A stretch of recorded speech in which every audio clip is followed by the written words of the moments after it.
Good morning, ladies and gentlemen. Welcome back to another Proof of Person, episode 24. Today we have Ray with us. Thank you for taking the time. Honored to have you here, man. How are you doing? I am doing good, man. Doing good. It's a pleasure to be here. Man, so happy. I mean, it feels like it's been like 6 months in Singapore. It's been like a month, but times go so fast, especially in Web3. So much has happened. So glad that we had the time to catch up today and so much to talk about. Can't wait, man. It's been a crazy week. It's gonna be a crazy month in the market and in every way. So like, yeah, man, how's everything? Everything's good, man. It's been a crazy couple of weeks after Token. I mean, it was a very interesting event. I would say it was probably the best event we've attended, and by no means we attended a few events. We've attended probably 20 events in the past 2 years. So yeah, it's been probably the best one so far, and the craziest afterwards. So Yeah, man. So we're so glad to trying hear. to take care of that. Sorry. Yeah, and so no, I definitely agree. I think it was the best one for. I heard that feedback or that opinion from so many people that attended. So I think we were like synced on the private events and on the meetups and the dinners that you guys were doing. Those kind of meetings were definitely better and from previous years as well. So have you done anything after Token, like any other events, or just traveling around and trying to be at home and settle a little bit? Yeah, I've been trying to kind of settle down a bit. Right now, I'm in Oman. We'll be in Dubai, back in Dubai soon. But no, I'm just gonna take the next coming months to just wind down and try to Locked focus in. on everything we got out of Token. Yeah, I'm so excited. Are you going to Miami by any chance to our Basel, or just waiting for the Europe ones and maybe Dubai? Well, for sure Dubai next year, right? I guess. Yeah, Dubai next year is definitely coming. We're gonna do some Web2 events as well. In the meantime, we're gonna do Web Summit, but not that much traveling for now. I think we just want to sit down a bit and build for the Yeah, next couple of months at least. nah, that's awesome. I mean, you're pretty famous. Love the Gapley hat, obviously. But for anyone that might not know you, do you mind doing a quick TLDR of who you are, what you do, and then we get started? Appreciate that. Appreciate that. Yeah, I mean, to give you a bit of a background, I was a developer around 12 years ago. I was a game developer actually, and that kind of being the developer and working with different teams sparked this idea of why should I just limit myself to being a developer, and started my own company. And as time went by, around 2016, I got involved in the whole Web3 space back in that time. Bought some Bitcoin, and the rest is history. Got more involved on the Web3 side, and that kind of the first company started to get turned into Gaply as it is today. So long story short, today Gaply is a product studio and a venture studio. On the product studio end, we take our building products from A to Z. We've worked with a bunch of great names like Under Armour, Starbucks, Miss Universe, Forbes, etc. And on the venture studio, we do both external investments and also build internal ventures.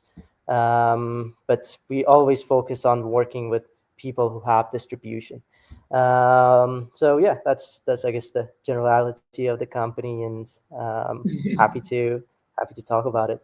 Man, it's a perfect TLDR summary. We can just stop the podcast right here. You pretty much set it up. No, but no, it's so good, and I think it's a perfect TLDR, and we'll get more deep into everything and the journey and how we got here, obviously. But yeah, you did you have another company when you before starting Gaply? Like, how did that start? I don't know if you mentioned which was your first NFT? Like, if you can take us back real quick on just that idea of my people can feel relatable. Maybe I think I saw a Sappy Seal on your Twitter. So were you always wearing the PFP as yourself, like this is me, or did you wear a seal or another NFT at the beginning? Like, how was that the journey at the beginning? So going back, I was actually always very entrepreneurial. I mean, I could take us back to when I was probably 10 or 12, that I was selling like Clash of Clans gems in school and stuff like that. Um, but I guess when I started my first company, it was actually providing development services to game studios and game companies. Reason for that was back then it was still back then it was very relevant for game studios to use remote working setups. So a lot of us were actually working remotely, but there wasn't that many offshore companies that provided essentially cheap development resources. So back then the moat that I had was providing cheap resources for these game studios and game companies. And that company, as time went by, started to grow more into what Gaply is today. But I guess when it comes to me getting involved with crypto, it started by me noticing Bitcoin very early on. It was probably around $100 when I kind of noticed it. Sheesh. Uh, yeah, and throughout the years, I kind of looked the price. I just watched it go up and up, and I was like, "Damn! If I that means if I bought it when it was $100, I would have had 10 times the money now. That's Yeah, crazy." And the at some point, pain. I kind of stopped. Yeah, I stopped the cycle of just watching and bought a little bit and bought some farm. Essentially, created a small farm for Bitcoin, and yeah, that was kind of my um, first steps into NFT, the crypto world. And I would, this is what I always say: I made all my money in 2016 buying Bitcoin, and I spent it all on NFTs. I probably I Oh God. probably bought yeah, I probably Josh bought 200 or 300 NFTs that are are all yeah, in the gutter. yeah, very few of them are relevant now. But yeah, actually, I mean, you mentioned Sapi and a couple other ones. Those Love that. were, I guess, the very few that stood out, and still are relevant, luckily. But yeah, it was a tough journey. And yeah, the PFP, actually, no, I was at some point we wanted to create an NFT project. We had this whole game collection. I spent a lot of money actually creating a game collection that I ended up just giving it all away to different communities that I was involved with, essentially. But it was a good decision. It created a lot of relationships that are still very strong nowadays. But yeah, it was my PFP for some time was actually that project that we were supposed to do, but that we never ended up launching. Right. Yeah. No. And we've all been through that pain cycle in one way or another of buying too many NFTs or not enough or back holding, round trip, and all of that. So yeah, I can definitely relate, and I'm sure everyone in the audience can as well. And so many that are not here anymore on the Web3 space that just couldn't make any more money or whatever it was. But yeah, man, I feel like, well, I know that you have one of the best stories, and I'm so glad we're doing this. I would not pretend we didn't meet every day in Singapore and just like try to forget that part, so for like the audience to be in sync as well, and not to like miss like parts of the whole journey. But yeah, man, so excited for this. Yeah, I mean, just go. I want to share real quick the Gaply website as well. I think you guys did a really nice job on like presenting everything about it, and like it's so simple but it's so well put. Like it has everything. I I appreciate that a like, lot. yeah, of course, love it. I've stared. I'm guilty of staring at it too much, maybe throughout the time since Singapore until now. Like, you guys have like leaders per region. Obviously, Foss is here. I didn't know his name was Konstantinos, but Yeah, that's yeah, a Foss is definitely is here. Yeah, Fuzz tries to kind of stay away from calling himself Konstantinos because it's a hard one for people to pronounce. But shout out to him. He's a killer. He's kind of Shout out to Foss. always out there. Yeah. Yeah, and free Foss, man. I think his Twitter is still suspended, so GG on that. But and I will always remember when he told me what Mooney meant in Greek. So that that still haunts me to this day on the Nightmare. But yeah, just a Gaply website for anyone that was not familiar yet. Like these guys are the best in the industry. Here you can see they're divided by regions, and just for you to understand a little bit more of what Ray and the team does. They work with Forbes, Meta, Starbucks, Paris Saint Germain. Like that's I don't think you told me about that one. I don't know if you want to share any of the stories from any of these partners, clients that for people to know a little bit more about what you guys do and just the journey to getting here today as a person and from the business side obviously as well.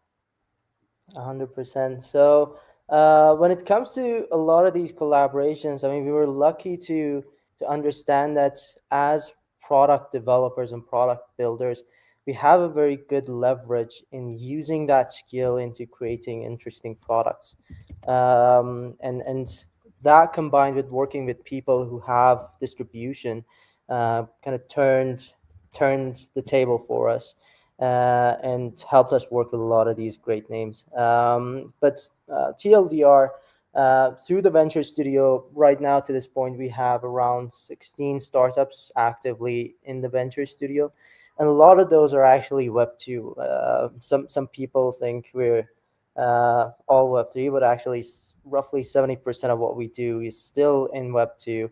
And we're very strong on that front. And most of these collaborations happen through either us helping some of these companies explore Web3, or creating products that these companies ended up being the end users for.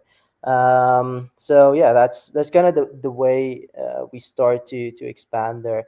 Going back, having the development company that we had back in the day um, helped me realize we have kind of an upper hand in creating these products. So we start actually working with some very interesting people um, that are very big names these days that have taken on lead roles in these companies.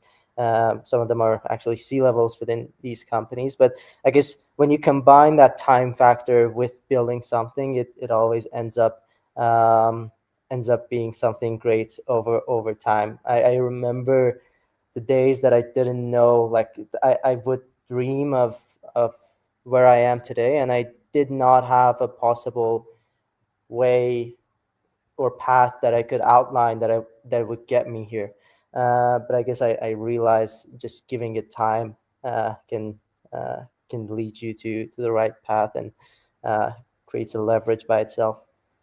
Yeah, no, and I really want to highlight that point. I think I don't know if now more than ever, but it feels a lot in the market like people being lost on what to do next or how to, I mean, let alone achieve greatness on how to keep going day to day, feeling burned out. Even though InfoFi is really hot right now as well with rewards and like so many campaigns and so many TGEs this week, but also in Q4.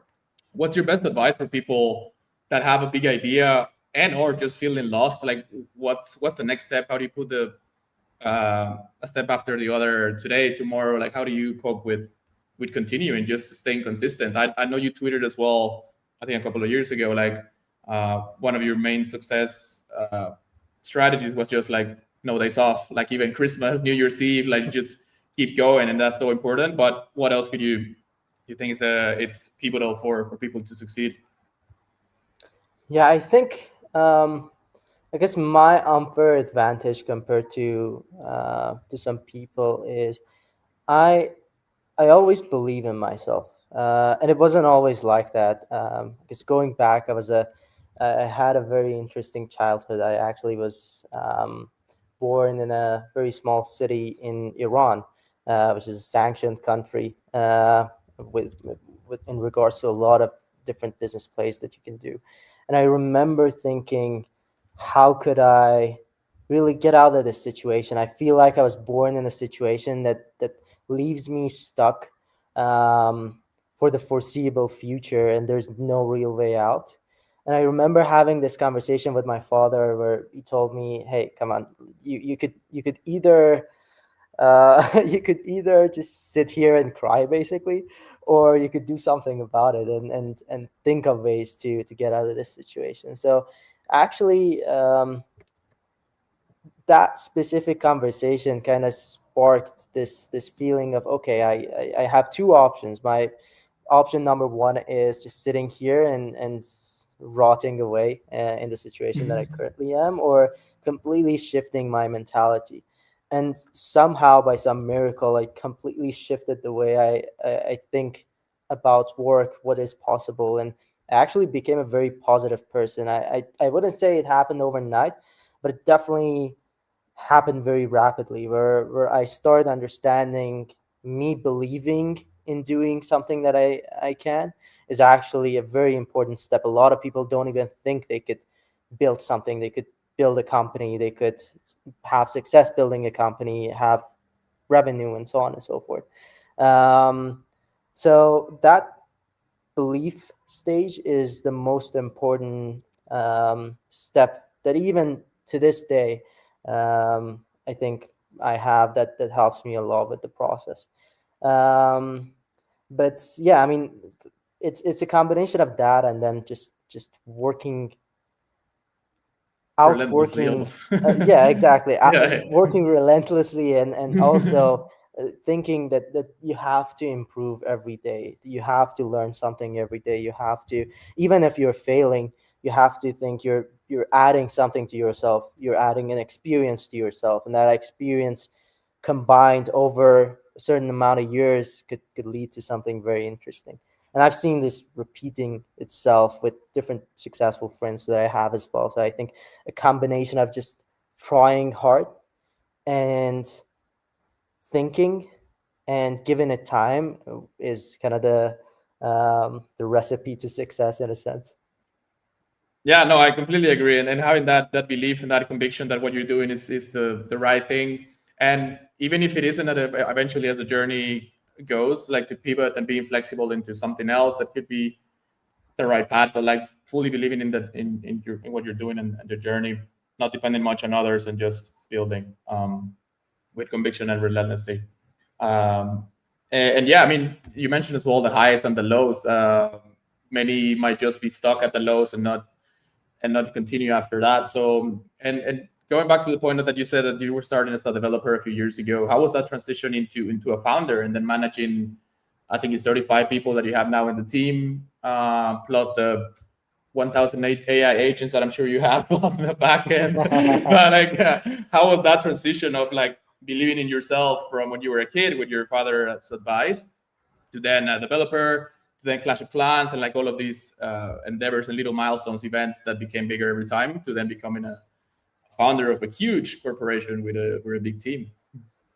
Appreciate it. I mean, we definitely don't strive to be huge. I think the success, especially nowadays, is actually being able to keep a lean team, and having the performance of that team just shooting through the roof. And one thing that I'm very grateful for is having a team that really puts their best on the line every day and outperforms every day. So I think that's a very important piece of the puzzle. But going back to the times that I guess I was a developer and kind of that transition, I always wanted to achieve something with the skill set that I had. So actually, me becoming a developer was because I wanted to enter a competition.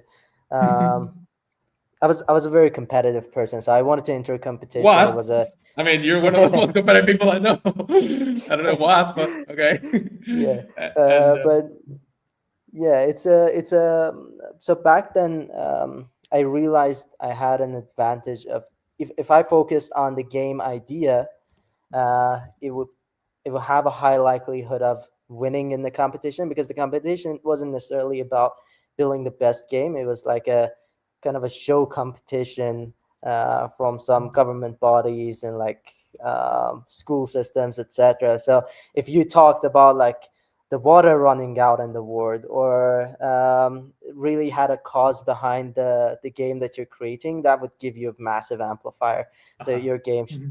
could basically be a dumpster fire, but you could win. And that was actually the first game that we did. I built it with a no code tool back then. I think it was named Stencil or something. And yeah, that was kind of we kind of scrapped the game together, but the context of it was around um, an ex an animal that is going extinct.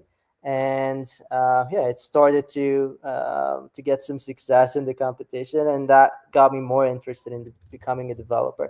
But I always was using my development skills into building something and testing stuff. And I think one really important factor when it comes to success is just being okay with failing and losing, Mhm. because although it's tough, especially for me personally, it's very tough to lose.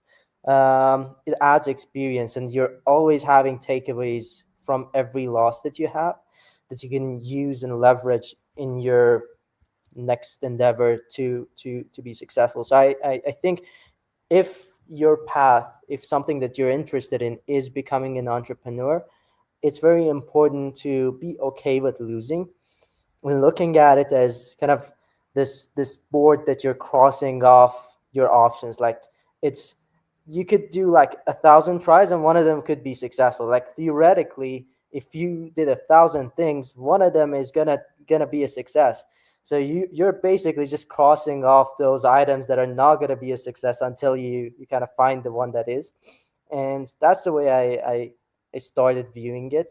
So I started just testing a bunch of stuff, and yeah, that was a very good advantage for me to build experience. Yeah, no, great lesson. And again, as you were saying, it's one step closer to winning, to succeeding, to that goal, or that milestone that you have in mind. And you need to fail, and some say just fail faster. Like experiment and test as much as fast as possible, and keep shipping until, I mean, you look back and you're 10 times higher now. And yeah, like it seemed like, well, I knew that from Singapore, but you're always trying to gamify the everything. It's all a game, right? Like always trying to hack it, always how more efficient, always being mindful of time, all of like, yeah, performance, and that as well, that sense of experimenting. You tried this that I'm just showing here in screen on that you tested with AI, creating tweets for 30 days, and you still had an increased performance. So, like, going to the question that I'm leading to is, how, or for people to, um, how will you tell people, like, what's the difference from you doing it yourself versus delegating it? Do you need to do it yourself first every time, or and to learn more of the process and how can be done and cannot be done, and then you delegate? Or will you reverse engineer it and just like set it up, experiment a bunch of things, and then just go with it? Mm, so I would say um, it's a combination, really. Um, I think it depends on the task and how you're approaching it. I mean, with the tweets specifically, it was at a time where doing it through AI made a lot of sense. It was probably 2 or 3 years ago. I think ChatGPT just came out, so I was using that and pumping out Yeah. content.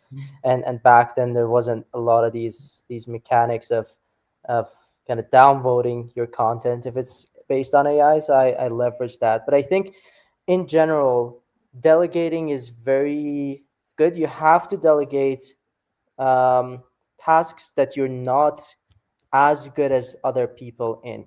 So I would say, if for as an example, if I'm delegating the CTO role in the company to somebody, that person has to be better than me at the technology piece to be able to add a leverage to the business. So I'm always on the lookout for people who are better than me in that specific task to delegate that task to them.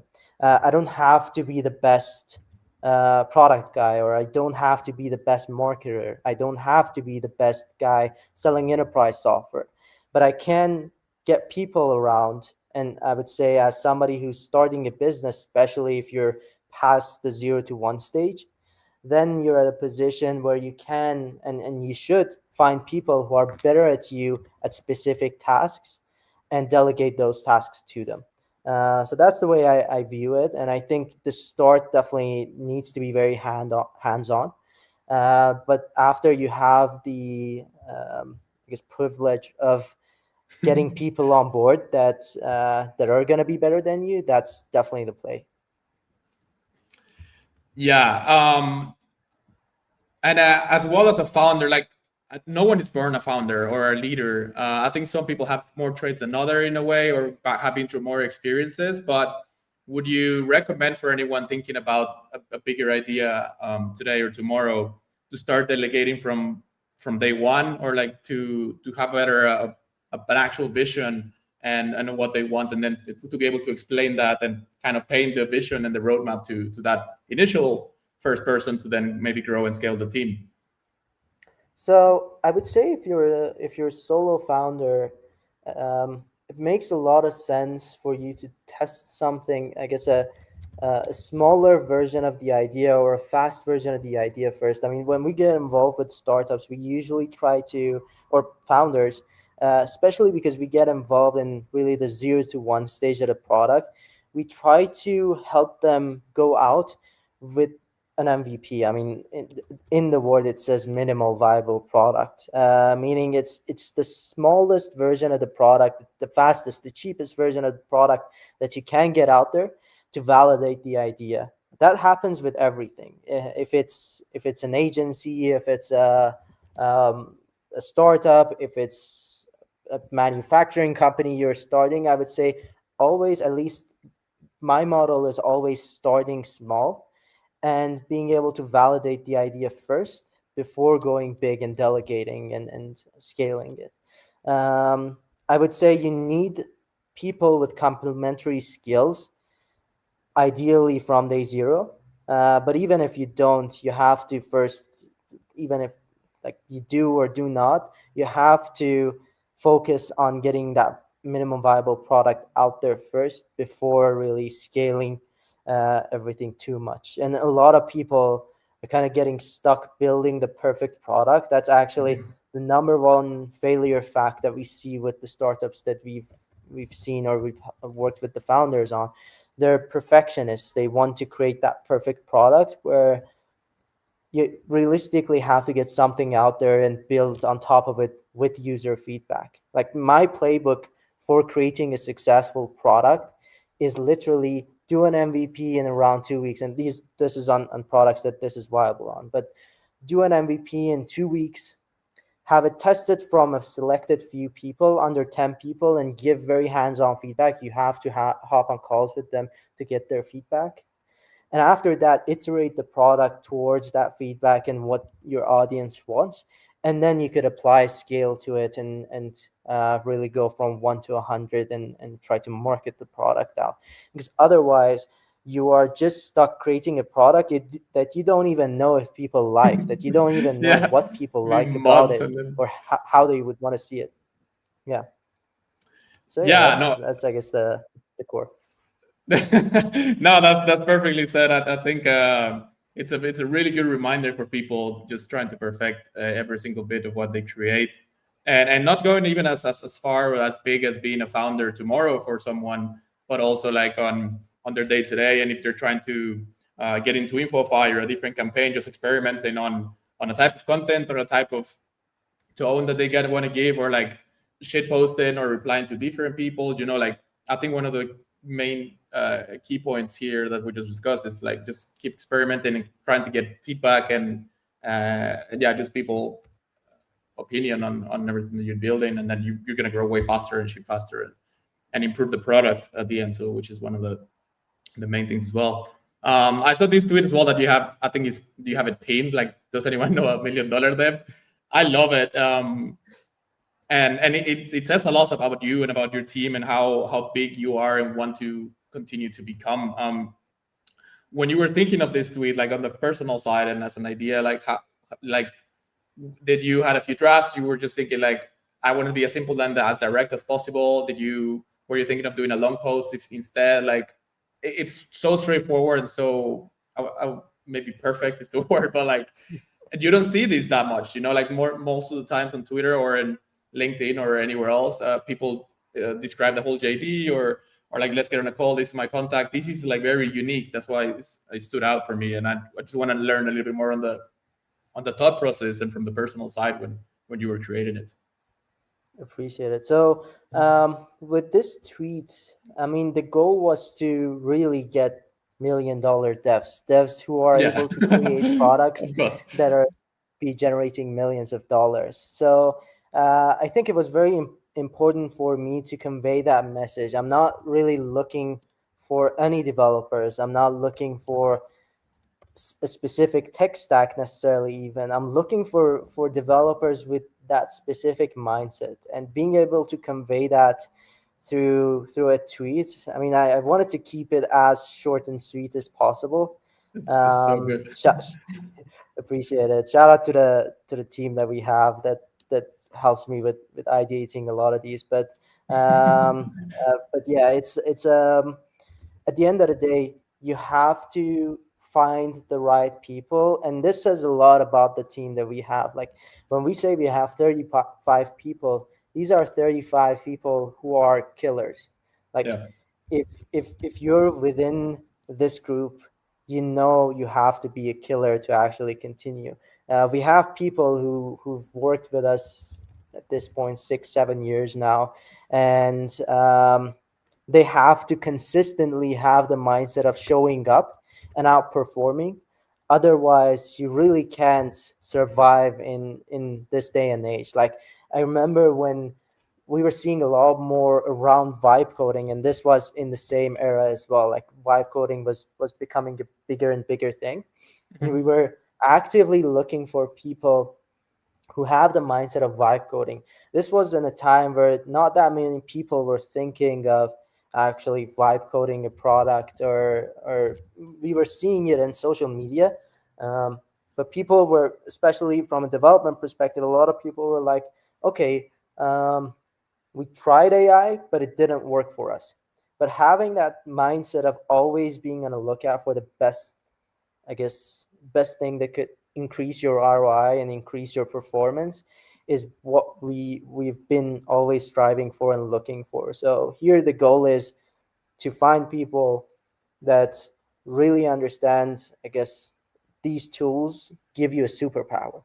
And that superpower needs to be something that you're always on the lookout for. And we actually got a couple of interesting. We actually have two people that we hired in the team that came out of that post. Hey, let's Uh, go. yeah, which yeah, which is very interesting. But yeah, it's fairly important for you, even as somebody who's building products, who is not necessarily an entrepreneur. You're just working in a company, but don't have to look at it as you're an employee and you have to clock in and clock out. Rather, showing yourself and everybody else that you're working on something that has legs. And in order to create successful products, you have to be outperforming yourself every day as well, in a sense, and really putting the best on the line. So even as somebody who's working somewhere, I would say it's fairly important to really look at being better, because at the end of the day, if you're not, you're just sitting there, like time is running by, and you're not Yeah. really achieving anything. Yeah, and obviously this Twitter, one of the main things it does is filter out the people that don't see themselves as that, for that position, or as themselves like becoming that, at least not tomorrow, maybe one day. But you get real applicants mainly. I don't know if only, maybe some others would just want to throw a rock and see if it hits. But yeah, I mean, this is episode 24, and now just connecting the dots a little bit. Not, I don't know exactly how many, but like many of the episodes with successful founders, they, one of the key points, key highlights is hire a super team. Like you need to have the right people with you, otherwise you're not gonna make it. Because they are better with you in those specific areas, and you lift each other up. The ROI, the vision, like it all compounds into going and scaling and growing more than you will on your own, let alone with the wrong people. But yeah, it's that mentality, it's that part of something bigger, being meaningful, and just showing up and outperforming yourself every day almost. You mentioned you had a tweet as well that you changed like 80% of your team because AI was surging and like they could be replaceable and just like shipping faster. What took before a month now can take 2 weeks, and just the acceleration process. Um, how have you seen that in your perspective as a founder and when with the team? Like, have you seen them feel more pressured, or like they're very comfortable with their capabilities and their qualities on their day to day? Like, how has that perspective change and that feeling in the company in the last weeks, months, as AI just continues to go? It's extremely accelerated. And I don't know if you saw the Neo home robot. Like that one, that's separate. But like robots and AI in general are taking more and more of our day-to-day responsibilities and activities and tasks. Like we are becoming more and more dependent, and yeah, like we need that human Yeah. factor in a way. Like how has that influenced as you as a founder and in the team? Yeah, I think it's for us, it was about these AI tools coming in really changed the nature of how our business worked, because people were starting to kind of think, okay, with these tools, it means you have to do stuff faster and for cheaper. Where in reality, I mean, these tools definitely give us a superpower, but we had to kind of pivot and think, okay, what's the value we're bringing to the table? Mhm. And nowadays, we realize the value that we're bringing is actually the product, the technology. You could hire a developer and have a technology built, but it doesn't have, it's not necessarily a product, it's not necessarily something that could achieve your end results for you. So that was a very important thing. And even at the, I guess, at the level of the developers that we had, the the team had to think like that. Otherwise, if they thought what they're bringing to the table is just the technology piece, it wouldn't have worked for us. We could not have performed the way that we did if the developers only thought they're coding and they're building a technology. So that replacement actually came, interestingly, around people who were not necessarily thinking on the products, thinking around the products as products rather technologies. And that kind of reflected in different parts of the way they worked, and the speed they worked, and kind of the trajectory that they would go towards. So we made that decision. It was very hard and tough decision for us to make, especially because some of these people have been with us for a very long time. But we realized some of these people kind of grew into, and I love them all, but they grew into, I guess, being okay with just where they were. Yeah, And comfortable. that again, yeah, exactly, and that again goes back to what I was mentioning. Like, you have to be able to outperform yourself and be better. And also nowadays, our developers are very product oriented. Like, they're coming to me with product ideas, saying, hey, I built this in my spare time, do you think like we have somebody who would be interested in marketing this and stuff? So Nice. that's the, at the end of the day, the type of people that we want around. We need proactive people. Yeah, and I mean, as fast as AI is accelerating right now, and with all these robots, and still, there is still not that human factor or like that handshake and that face-to-face approach that we had in Singapore and that we had in every IRL event, right? So we're still good at least for a couple of years, I think. Cool. But yeah, I wanted to showcase as well this tweet that you had in April from like a little playbook of IRL events of having the network retainer, the magnet, the handshaker. Um, After Singapore, and you said you were thinking of being super locked in and building for a couple of months, but is your attention for 2026 mainly focused on IRL events after Singapore? I don't know if that changed your perspective or you already had that in mind. You're always traveling, you're always moving, meeting people. How has that shifted? And are you still like very doubling down on events on 2026, or more focused on the product, or a bit of both? So it's a bit of both. When we go to an event, we want to be having warm intros created for us. And this is literally, I mean, putting our playbook out there, but we only go to events that we know people could create warm intros for us. So initially speaking, our model, especially when we didn't have the kind of network that we have right now, was there was me and my business partner Fuzz. It was the two of us. I was more introverted. I mean, I'm not that introverted, but compared to Fuzz, I am a little Yeah, introvert. maybe compared to Boss, I mean, the guy is literally social butterfly. The guy was talking to the wall one time. I was like, Yeah, when I was not looking like, yeah, no, no, it's crazy. Love the guy. Love the guy. yeah. He is very lovely when it comes to networking because he's actually that handshaker. He goes out in an event, he connects with people, he connected with you, he connects to a Yeah. lot of people, and just talks around and finds common ground with people, and that's a very interesting skill to have. So that's the first person. The second person is me, who kind of adds depth to that relationship, talks with somebody for some meetings, ideas with them, chats with them, just keeps up with them, and that combination is really what, I guess, initially, especially when we were kind of in a bootstrapping mode, helped us a lot. Somebody going out and creating that network, and the other person adding depth to the ones that made sense. And now we're in a privileged position where we have the magnet element as well, which is that warm introduction. Somebody who basically knows everybody. He's like, we have people in the team that I call them our celebrity friends. Like whenever I go with them, that Nice. everybody knows them. I'm like, this is perfect.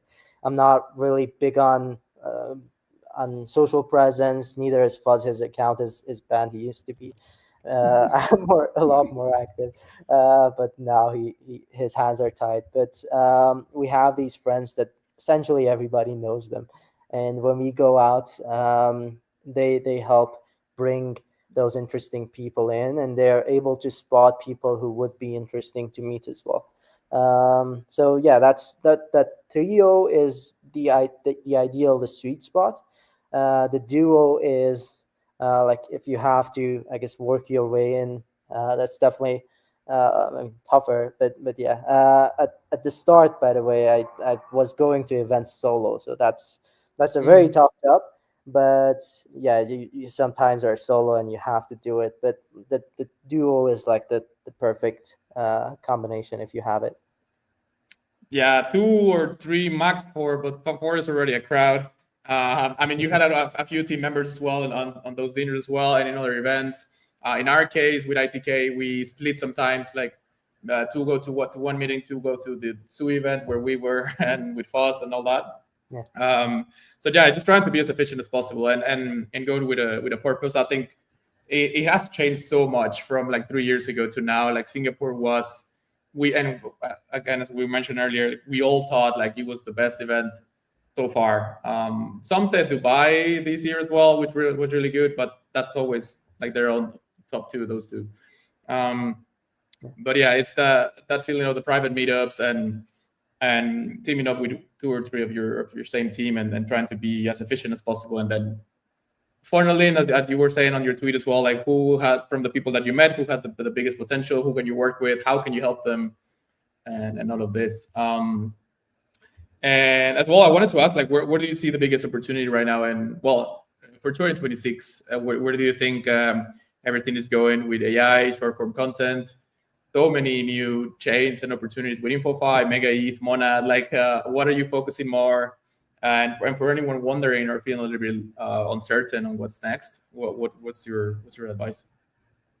Yeah, when it comes to, I guess, talking specifically about Web3, um, I'm it's kind of interesting to say this, but we always work on products and that are shaped around revenue. We don't really dabble that much with tokens, and it's interesting to see more people actually shifting towards revenue, and some even calling it a revenue meta, which is fairly interesting to me.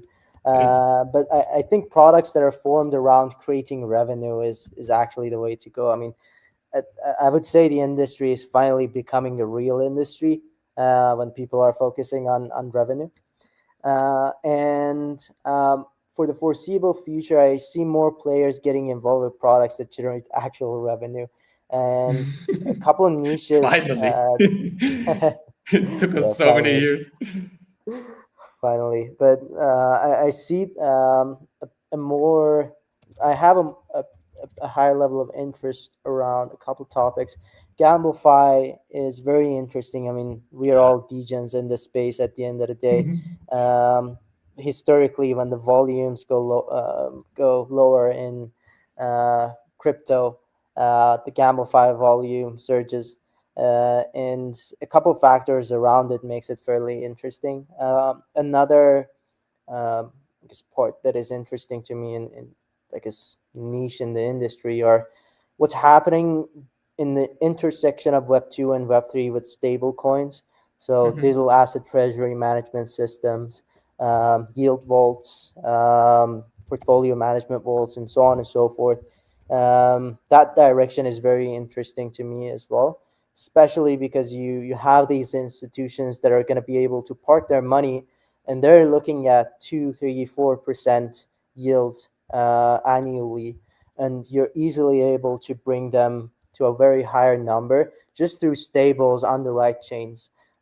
So that opportunity on its own is fairly interesting to me. If you have the capability to park $1 billion on a couple of stable coins through different chains that give you a 10% yield, that's that's a very very That's it. easy and interesting sell to a lot of these companies. So that opportunity alone is a very big one that we're looking into. Yeah, I know. And this with this revenue meta, like I can't think of many or anyone that is better positioned than Gaply. I mean, how long have you been doing this for already? You have already the track record, that portfolio of really big clients and successful products, which is the main thing. Your website and your deck show that very clearly on the you give results. You don't waste people's time. You are there for uh, yeah to for efficiency and just like to get the job done and make everyone successful. Um, Appreciate that. yeah, man. Very exciting times ahead. So many new opportunities, as you were just saying, and so many more out there as well. Predictions market's going to get really silly. Poly market and MetaMask Poly market and coming to the states. This Trump news social prediction market that they're doing. Like, there's so many news. I'm covering. I don't know if you've seen. Like, I'm covering the news every day on these daily 1 minute videos. I cannot fit it in the top seven. Like, there's like 20 top news per day. It's insane. Like, it's a week in a day. But it's very interesting, and I'm really having fun doing those. And I think it helps people as well because there's so much going on. So a TLDR version of Yeah, I of love the everything. format, man. It's super interesting, and really having a source that gives you everything. Well, as you mentioned, not everything, because a minute only has So much. 60 Yeah. seconds. But yeah, a source that gives you, I guess, the top news that are happening both in the space and even outside the space are is a very interesting approach. And I think again, shout out to Fuzz. He does a very good job of monitoring everything as well, and giving us a compass on where to go. And I think a source like that is definitely a very interesting compass for people to be able to understand where the direction is going, and position themselves accordingly. The only caveat to that, and the only notes that I would have on that, is people should not follow shiny objects. Like, there's Yeah. so many people that I'm seeing that, like, when prediction markets get hot, they're reaching out to us saying, "We want a prediction market," Oh God. and then in 2 weeks they're like, "We want a perp dex." I'm like, "Didn't you want a prediction market? What's Yeah, happening?" like a week ago. uh, Yeah. so yeah, it's I would say that shiny object is a very dangerous drug, but being able to actually understand where the market is moving is a very very important tool, and I would say it's probably what one of the strongest, if not the strongest tool that we have currently in the company. Just being able to understand where the market is going through sources and friends that we have, and the sheer amount of research that is being done on our end. And yeah, man, it's a very interesting one, and I think your format is perfect for that. Yeah, no, I appreciate it. And I mean, it helped me a lot because one of the reasons why I started, I wanted to stay more informed and like be up to date with everything and to obviously make better decisions. And I think that applies for everyone. And then I wanted to do it in a more interactive way with these videos and obviously the showing the graphics in the background. And then if they don't have the minute, which is will be insane, it's a TLDR text version. So I didn't see anyone doing it, or they did it very sporadically, or very long, or very a format that I didn't think fit most people. So been working really well, really enjoying doing it. And yeah, it could help someone, at least one person, make better decisions and stay up to date.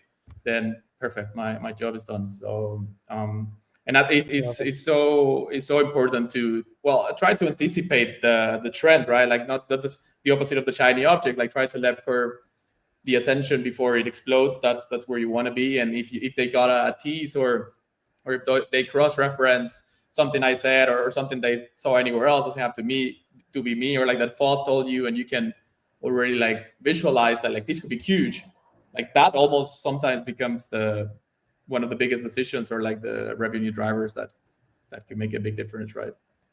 100%. Yeah, I think it's fairly interesting. Like everybody's talking about prediction markets, and I'm very interested in prediction markets. Don't get me wrong, but not for the reasons a lot of other people are.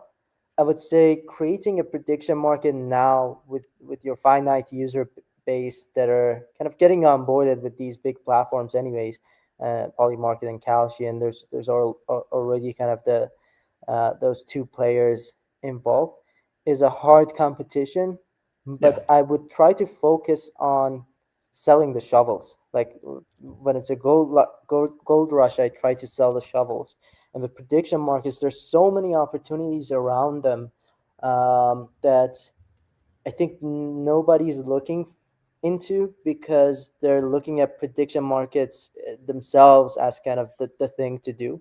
Hmm. But I would try to focus on the stuff that they're not as sexy, but are able to kind of be niche and generate revenue. So market making on prediction markets, leveraging the the bets and the news and the sheer amount of info that is generated through these bets that are being made there, creating the axiom of prediction markets.